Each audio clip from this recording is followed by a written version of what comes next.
Churches 20, 30, 40, or 50 years ago helped a lot of people.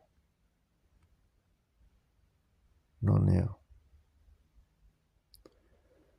Secondly, do you think Buddhist temples, Hindu temples, or mosques especially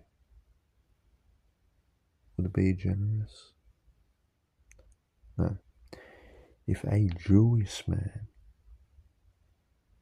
went into one of these places, especially a mosque, do you think he'd be helped?